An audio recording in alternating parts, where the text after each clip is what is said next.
Call the meeting to order. Get an adoption of the agenda. Am I the only board member on? We are actually going to receive the agenda today since we are not in person and don't have a quorum. So Okay. we'll receive all of our agenda items today for information. Okay. Then we don't need a safety briefing, do we? Yes, sir. Ted is going to handle that. Ted?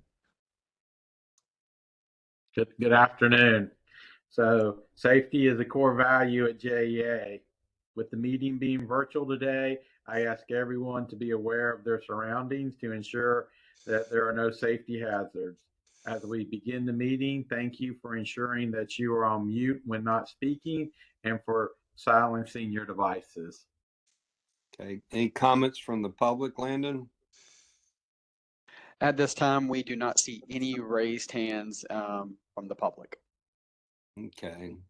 Can we get the fiscal year 2024 EY audit results from John? Sure can. Hey, good afternoon, everybody. I do appreciate the opportunity to present our 2024 audit results. As you probably recall, we did issue our audit opinion on JEA's financial statements on December 13th. Just prior to that, I did have a brief meeting with our chair, Bobby Stein, in order to review the audit results with him. The results are very consistent with prior years, but I will definitely go through them now. So as far as the highlights, the executive summary, on the far left, the key business priorities, those are really just the new accounting standards that are out there put forth by the GASB. The first two standards were adopted by JEA during the 2024 fiscal year. They did not result in any or have any impact on JEA's financial statements for the year ended September 30th, 2024. And there are two more accounting standards on this list that are effective for the next fiscal year. The first one on credit risk disclosures, that will probably result in some additional footnote disclosures around risk in areas such as derivatives and commitments and things of that nature. The next one on the financial reporting accounting model improvements, that will not have a significant impact on your financial statements. And between the time we prepared this document and today, GASB actually issued another statement, accounting statement on capital assets. And that statement will also not have a significant impact on JEA's financial statements in 2025 or going forward. Moving over to the middle of this page, the areas of emphasis. These are the areas that were communicated to this committee during the presentation of our 2024 audit plan. I'm happy to say we carried out our procedures as presented in that audit plan, and there were no findings, no audit differences or adjustments, or any other matters related to these areas of emphasis. Moving over to the looking forward to the far right, as you guys know, as far as the bond issues go, we are working with both JEA underwriters and bond counsel on the water and sewer and the district energy system bonds. We are on target to issue all of the deliverables. We've already issued some of them related to water and sewer, but we're on target to issue all of them to meet the deadlines. Also, we're currently working on our uniform guidance audit. That's the audit of JEA's federal and state financial assistance programs. We do expect to issue our opinion on compliance this week. I'm happy to report that we had no findings and our opinions on compliance are clean or unqualified, and again, with no findings to be reported. So, I see Rick Morales and Joe DeSalvo. Do y'all have any questions? No, Bobby. Yeah, it looks pretty good so far. Yeah. Okay, with that, John, thank you. And with that, hand it to Joe. Notre Dame preseason #1 Frano quarterly financial review.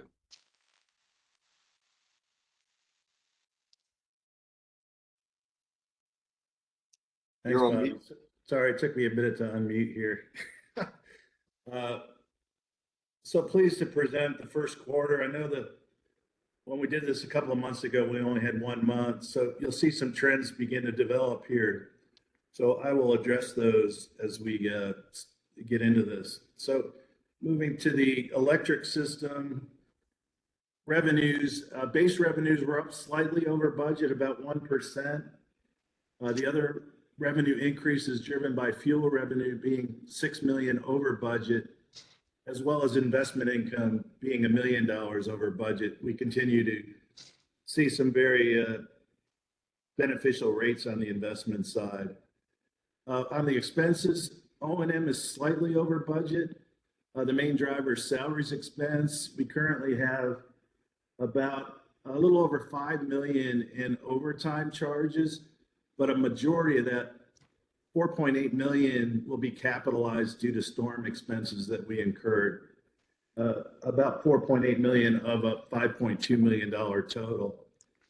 The other expenditures are lower than budget, principally due to lower than budgeted payments on the city contribution.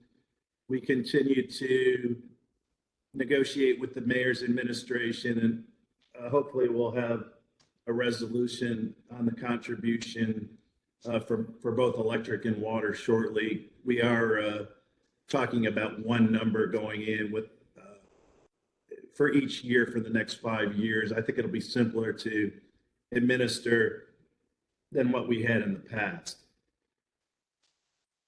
Moving to fuel, our generated power fuel cost is down about $2.70 or about 8% relative to the prior year. However, purchase power has increased about 27% or $21.43, largely due to short-term purchases from TEA, with a cost per megawatt hour about 60% higher than last year. I didn't misspeak, that's 60. And I've been in communication with Ricky.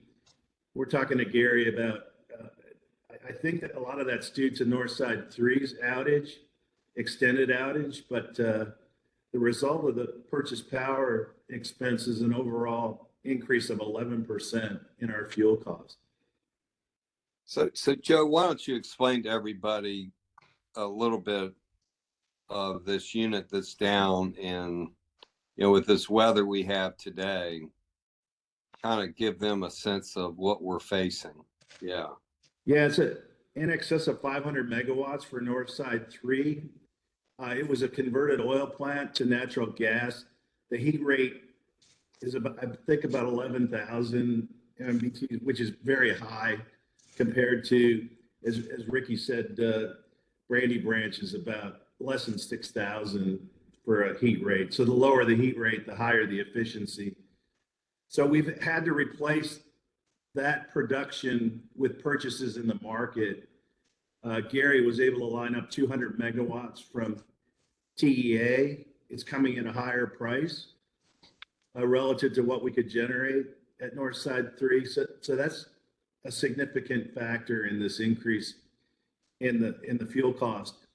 And I'd also like to add that Julie Crawford and her team are working to provide a full cost of production. This is just fuel.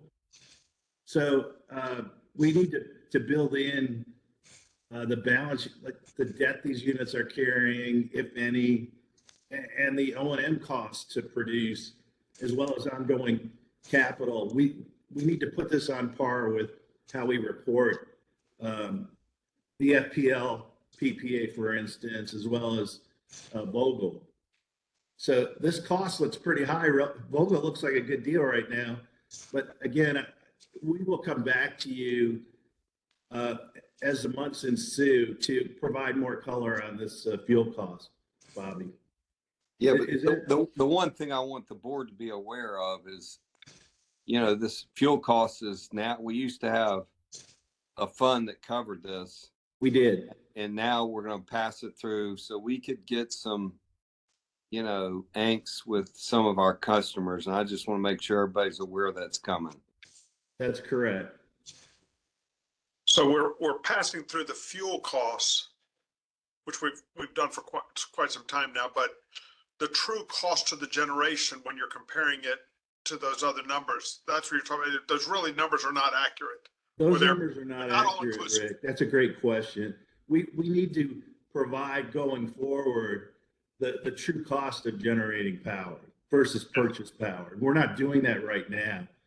So we're just tracking the fuel costs. But Julie's team's working on a project to provide a more discrete, really a more thorough view of cost. It's a good question. Unit 3, this outage where the blade or whatever, the turbine and so forth, how long is that outage expected? Mid-April. Yeah. Right about when it cools off. Warms up, I guess. Warms up. Yeah. The timing's not Yeah. optimal, obviously. Joe, So do you have any questions? Hey, Bobby, thanks. Rick beat me to the punch. I was going to ask about that turbine issue, so April. But then, Joe, when I saw you last week, also because of the current cold spell we're having and the spike in purchase fuel, I guess we're going to weather that for the next 2 weeks or something like that, and for a blip in this cost. Again, at not an optimal time. We're going to be paying for that power. Okay. Thanks, Joe. Sure. O&M, if we could move. I think I've covered, next, there we go. Thank you. O&M spending is 7 million over the prior year. And the current projection for the year is to be slightly over budget. The main driver is salaries, as we just discussed earlier, but we would hope that gets more in line with the budget as most of that salary cost is capitalized. The capital forecast is projected to be right in line with budget, and restricted cash is low as a result of the capital fund currently carrying a negative balance of about 55 million. And that's combined electric and power part. Council approved a $61 million budget amendment last week, and those funds will move over into the capital fund to bring that balance back to slightly positive. So we were anticipating that. We just could not make that adjustment, that transfer of monies until we got council approval last week. Moving over to water. Water and wastewater revenue is down 1.9%. This is in line with year-to-date volume being 2% lower than budgeted amounts. However, a bright spot is capacity fees, which are up 5 million relative to last year, relative to budget. And that's a further sign of the continued growth in the water system. The year-to-date O&M spend of 61 million was 4% higher than fiscal year 24 actuals, but 1.6% over the budget. We will be making a budget adjustment to offset most of that, actually all of that amount of overspending as a result of the budget transfers that were approved by council for water. So that would put the year-to-date O&M about 1.2 million under budget when that budget adjustment's made for January. Capital is 5 million over budget. That's driven by capacity extension fee being 5 million higher than budget. Again, the expense goes lockstep with the revenues. If you could move back one slide, thanks. Other expenditures are 4 million under budget. And that's driven by 3.1 million of lower year-to-date debt expense. That's driven by the timing of the new money issuance that we are just completing. So we would expect debt service to rise subsequent to closing that deal. And again, other expenses, I should say, reflect the lower contribution expense, which is impacting that other expenditure line item as well. When we do reach agreement with the mayor's administration and city council, we'll be making an adjustment to the fiscal year 2025 contributions to reflect the agreement that's under negotiation. So we are forecasting the fiscal year 2025 O&M spend to be in line with budget. Capital spend is 92 million, slightly behind. I know our capital budget planning group is projecting 505 million at 89% of budget, but I personally think Pedro and his team will and we'll get closer to the budget number is 567. So I'm not discounting our team's ability to spend that money.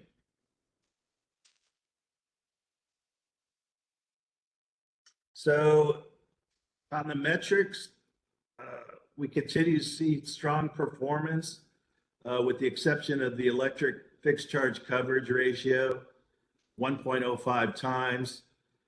As the full monthly BOGO payments have started, and again, those payments started when Unit 4 came online at the end of April, this ratio has dipped early in the fiscal year. The combination of base rate increases both last year and this year and higher KWH sales in the summer will push the fixed charge coverage ratio in line with our pricing policy target of 1.6 times. So we'll continue to watch this number. As Ted pointed out at the November board meeting, we got pretty close at 1.57. Some would have rounded that up, and we hope to be in that neighborhood by the end of the year. So with that, I'll take any questions you folks might have. Joe, when you say back to it by the end of the year, I'm assuming you mean the fiscal year. Fiscal year. I'm sorry, Rick. Yeah, I should have been more clear on that. All right, we're January. So I was wondering. Yeah, we're only 3 months, but again, ignoring January, which is probably going to be a pretty good month, the late fall unit sales numbers are typically pretty low, and they pick up as we get into April, May. So we would see base rate, what covers the fixed charge coverage. Well, again, the denominator includes the debt service from BOGO. And we're seeing, just to give you a magnitude of dollars, this month's invoice from MEAG is about 19 million. 14.5 million of that's debt service. About 3/4 of that bill is debt service. So that's a big number going into the denominator.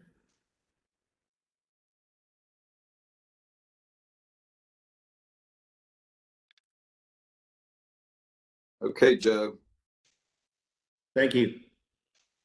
So next up, and Joe, thank you, and thank the team. And again, I know we're going to talk about our bonds, but that was a great effort by you and your team and Ted. So now St. Johns River Power Park surplus declaration, economic development program writers, Jordan.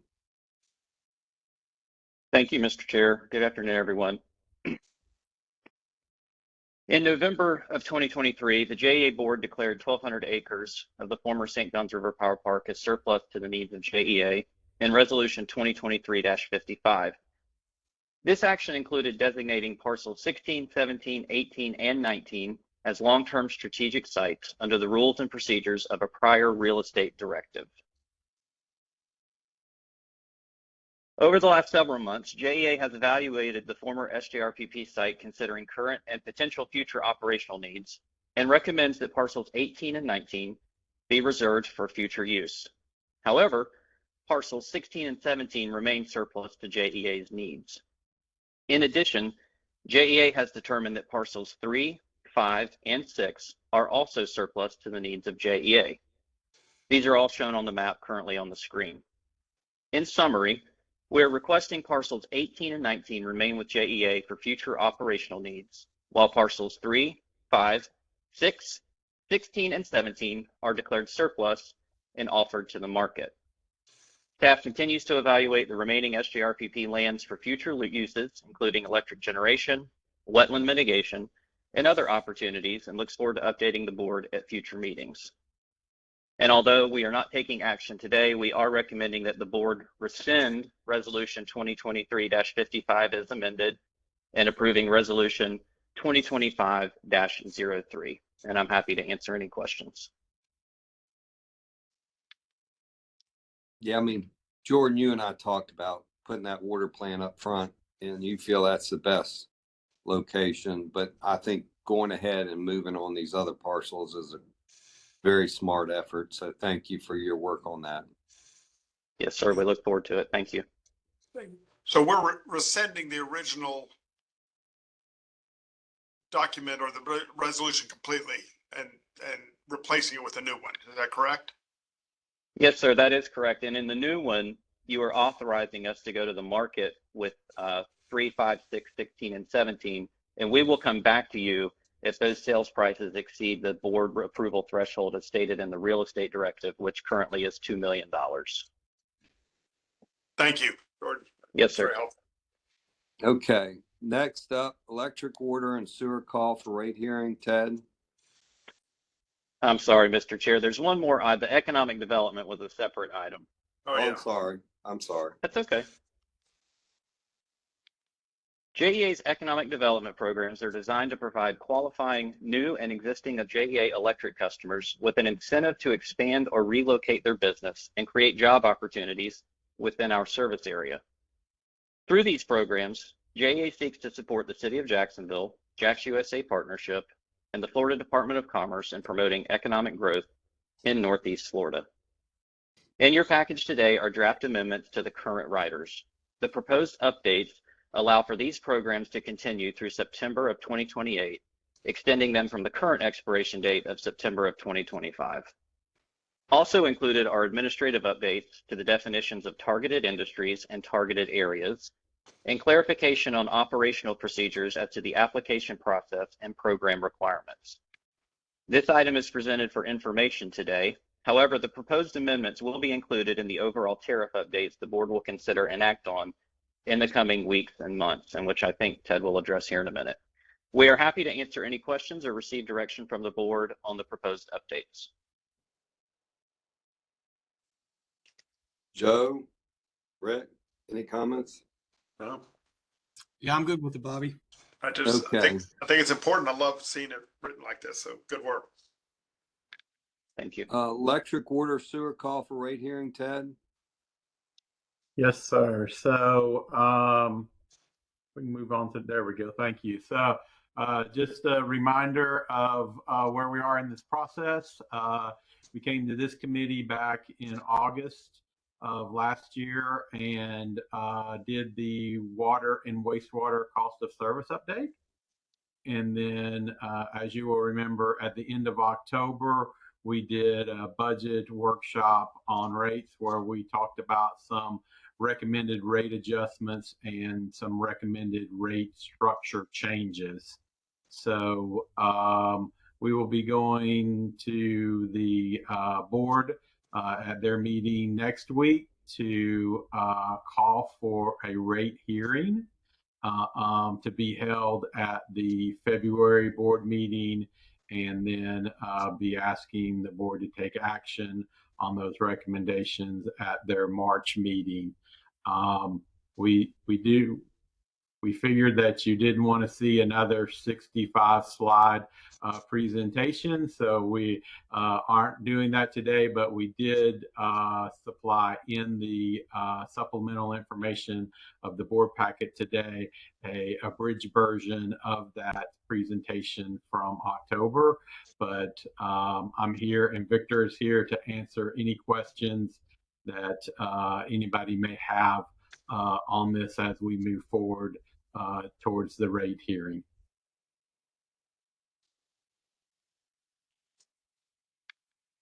No questions. Let's talk about the supplementary district energy system delegation authority resolution, debt authorization. AJ? Yeah, thank you. Hey, Bobby. Yep. Hey, I'm sorry, Joe here. Can we go back one slide? Sorry about that. Hey, Ted, for the I'm looking at the timeline. Maybe I'm confused. So February 25th board meeting, rate hearing action. It seems like we're being redundant. How does that differ from what we're doing on next week at our board meeting? So next week we will call for the rate hearing. So there has to be a public notice on the rate hearing. So the board will call for that rate hearing to happen at the February 25th meeting. And then there'll be a month after the rate hearing, then we will ask for final approval. Got it. Okay, thanks, Ted. Okay, No thanks, problem. Bob. AJ? Yeah, Mr. Chair, members of the board, I'm here to discuss the supplemental delegation of authority for the district energy system.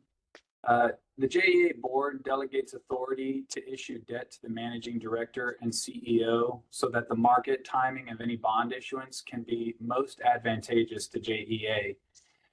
This provides the managing director and CEO with the authority to refund existing debt subject to established refunding parameters in the debt management policy, and to issue new debt as approved by the JEA board in the annual budget.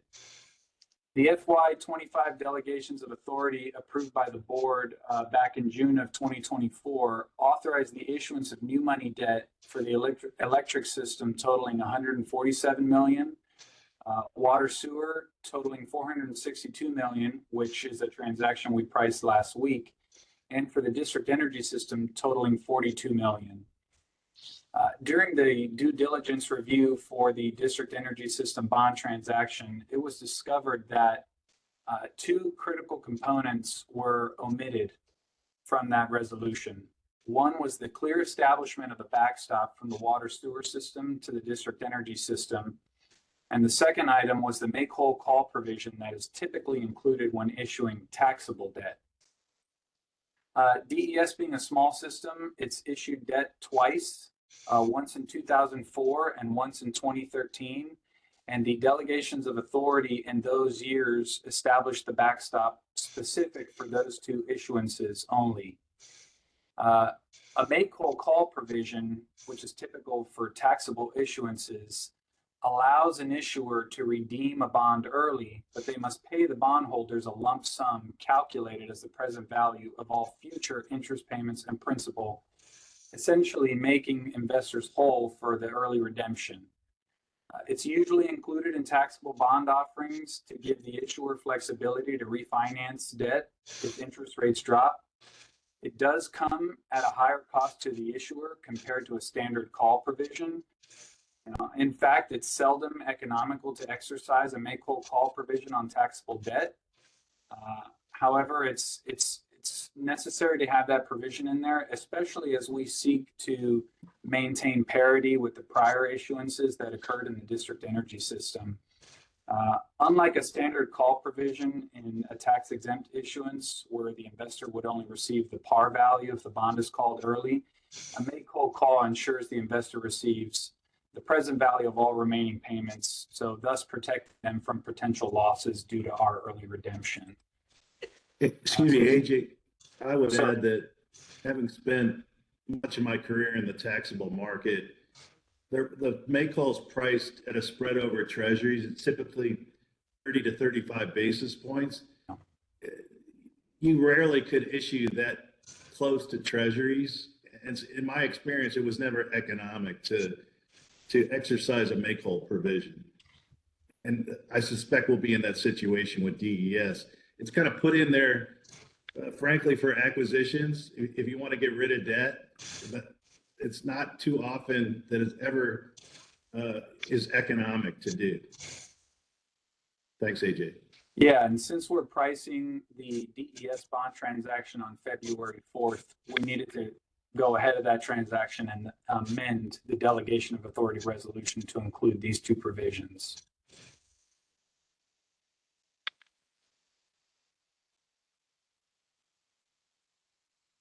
I'll take any questions if there are any. I'm good.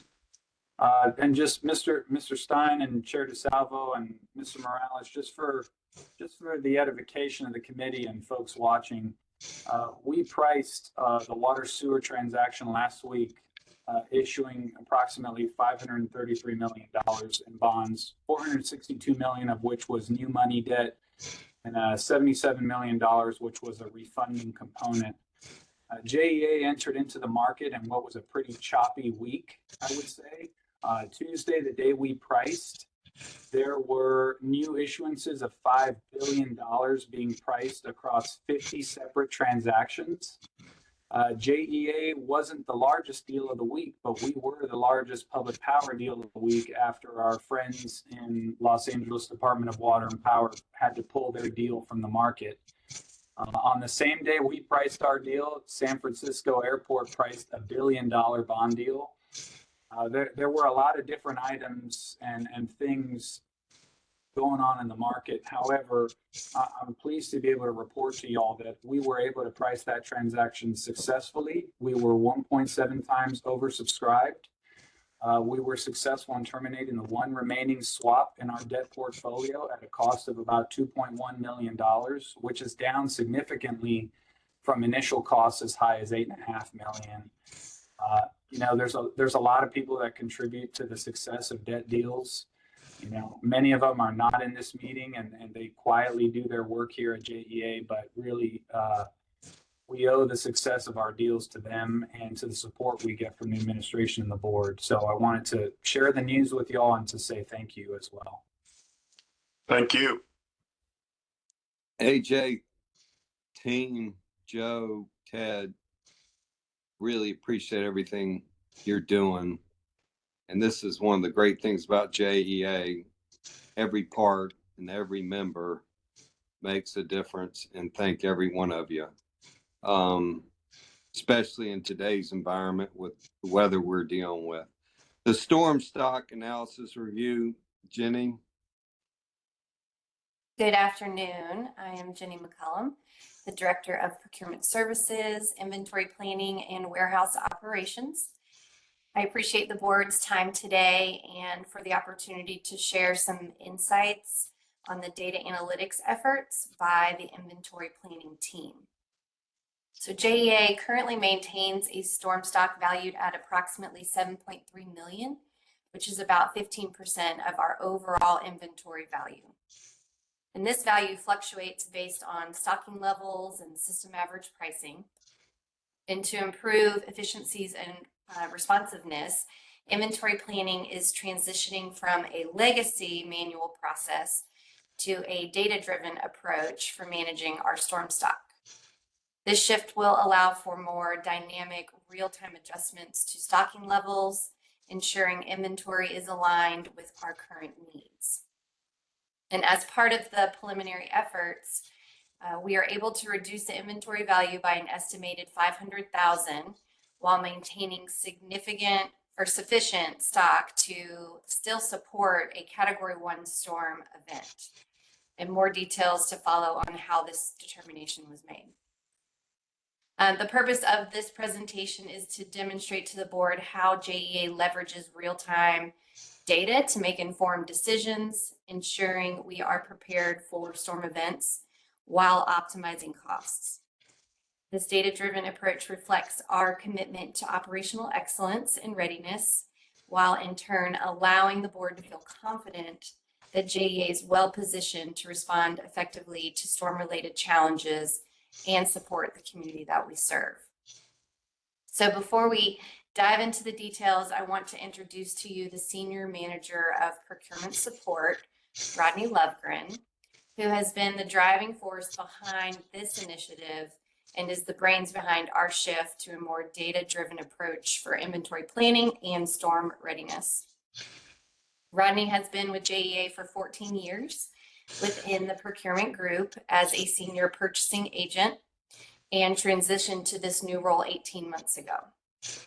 In this current role, Rodney manages inventory planning, oversees warehouse operations, and supports procurement services with robust data analytics. One of his responsibilities includes ensuring we maintain optimal stocking levels for storm preparedness, which is a critical component of our operational readiness.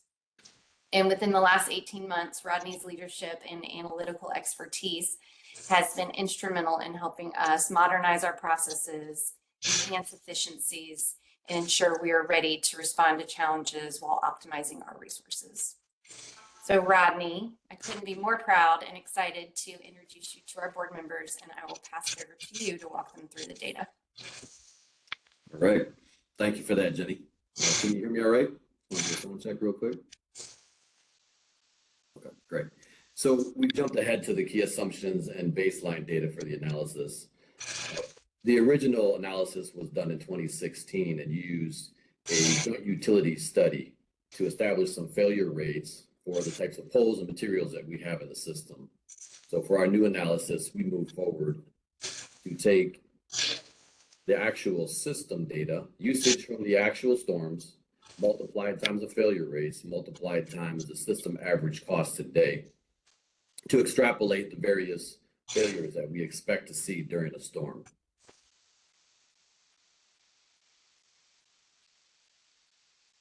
And so in doing those calculations, you can see in the middle column, the 2016 analysis was based on 145,000 poles and came out to an expense of about $1.8 million, or an estimated usage on 100 items.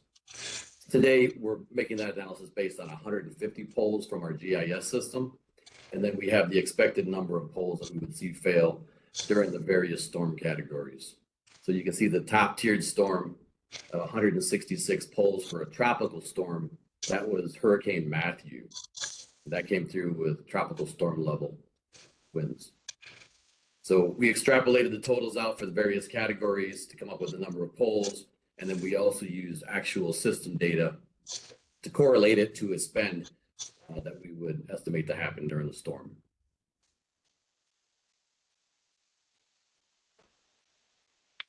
And so as you can see here, when you go from a category 1 storm to a category 2, the number of poles increases, as does the expense. Today, we expect that a category 1 is going to use around $6.1 million worth of material from inventory and around 453 poles. And today in storm stock, we stock around 500 poles in the storm category. So if we look at a recent storm, we can see that we used around 70 poles in Helene, and Helene was a very light storm, and that resulted in around $830,000 in usage from the inventory. On the bottom right, you can see, on the bottom right, you can see all usage that we've used in storm stock. And that's around 1,000 different items that we've used in storm stock. We only stock around 586 items in storm stock today. But you can see as the usage goes up, we stock more of those items in storm stock. And this slide shows our material usage dashboard. We're using real-time data to calculate our min-maxes, to look at our usage, to pull information to be able to establish our stocking requirements in our storm stock organization. And that gives us an insight to allow us to have better information on the materials that we need to carry in stock and have on hand to make sure that we can support various events.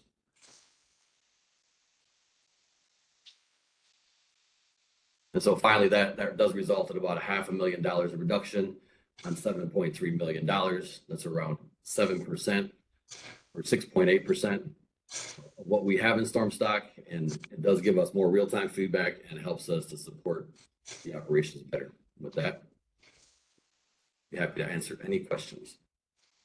Well, let me say, Rodney, you know, this is the servant leaders that we have at JEA, and thank you. Thank you, Jenny. Thank you, Rodney, for all you guys do. I mean, it's impressive.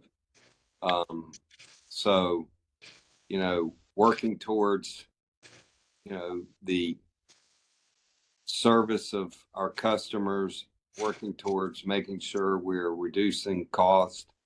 So just appreciate everybody, what they do for JEA every day. Rick, do you have Yeah, I do. I really thought this was really interesting, doing this analysis and so forth. One question I had, did you find when you really started doing, more data-driven analysis, there were certain items that you were overstock on and other items that you were understock and so forth? Did it really adjust a lot of other items, or how did that process go? Sure. And so when we look at the numbers, the net usage, there were quite a few over and unders. And, in the past, some of that was concerns with material scarcity. So certain pole line hardware issues, fiberglass materials, folks were worried about being out of stock. So our natural tendency was to carry more just because of material scarcity. When lead times come back down, we look at actual usage. We don't use that many fiberglass cross arms, for example, as we stock in the storm stock inventory org. So we started moving materials back into primary inventory, and that's where the reductions come from, and that's where the cost savings comes from. We did find some items that we could carry more, some types of fuses, splices, connectors, some of those types of items that tend to get used more in storm. For a category 1 level analysis, the quantities did increase, but the net impact overall was the reduction that we see in this presentation. Yeah, it's fascinating and great job. It's I love seeing, moving to more modern, data-driven analysis of all these items. I just want to congratulate y'all and thank you for all the work you've done. Thank you. Joe, any comments? Yeah, Rodney, again, I echo Rick's comments. I love the analytics into this. One question I've got, with the supply chain chaos we had, especially 2 years ago, how did that factor into your analysis? Like for reorder points for timing purposes, do we have a good handle on that, or is that still sort of a guess just because of the volatility with supply chain? There's definitely still some volatility in certain material types. Our storm stock numbers are based on the usage during the storms. So once we go through and we use the usage to calculate our maxes, those stay static for the year. So we'll stock to that to have material. As far as our primary inventory, the variability that we see in supply for lead times, and also some variability that we see in the demand with the project load, we put that into the calculations for the min-max and the reorders. And so we are carrying an elevated level of material to compensate for that. But the trend over the last 6 to 8 months has been that things have gotten more constant, and in some cases, lead times are decreasing. So, we trend and follow those lines, and in turn, start to reduce our inventory and turn it down. Now the process will be is that we'll have to consume some of that material that we brought in that we're overstocked on with the demands that are coming forward to get back in line and get back to a steady state. Right. Okay, great. Thank you. And Yes, just one other comment on that. So what we did with some of the storm stock is, as we came out of storm season, we would just use that stock in our regular operations and then order back up to have the available stock when the next storm season rolled around. What we do now is we just keep that stuff all separate so that we're not having to, once we get our storm stock at maximum level, then it just sits and stays and is ready anytime we need it. Thank you, Ted. With that, I'm going to hand it to Vicki. I think Vicki has a few comments she wants to make. And again, thanks for everybody in this very challenging day today, making it. So thank you, everybody. And Vicki, I'll hand it to you. Jim stands. Hey, Bobby and everybody. I just wanted to give you guys some information about the winter storm that we have gone through. Our unit, as you've heard, our generating units, we were out of a 500 megawatt unit. So Ricky Erickson and his entire team you know, at Northside and all the CTs have worked tirelessly overnight. When you have a storm like this, it's less about the outages like from a hurricane and more about meeting the load. And they worked so hard overnight. We had some issues with gas supply. We had estimated that we would hit 2,900 megawatts. We actually hit 3,020 megawatts in our territory. To put that in perspective, JEA's all-time high is 3,250 megawatts. So we were pretty darn close to hitting an all-time high. Our line crews restored currently up to 1,600 people. We may have more throughout the day. So I just want to commend everybody, and also TEA, the Energy Authority that JEA helps stand up, that helps procure our gas and also buys the purchase power when we need it on the open market. And they do it in such a way that people don't know that it's always us or what utility it is. And I just have to commend them because everyone was fighting for resources in this storm. So I just wanted to commend them, and none of the operations folks are on here. So I just wanted to make sure you guys knew that. So I'll end this, Vicki. It's your leadership, and appreciate your leadership on the bond refunding, on making sure that we're doing everything we can with a big unit down, and, you know, working with all components of our organization to make us the best utility in the country. So thank you. Joe, Rick, any final comments? No, just stay warm. I had to get up in the middle of the meeting and turn up the heat a little more. It's cold. Well, thank you guys, and y'all have a wonderful day. Thanks, Bobby. Bye. Great job, Bobby.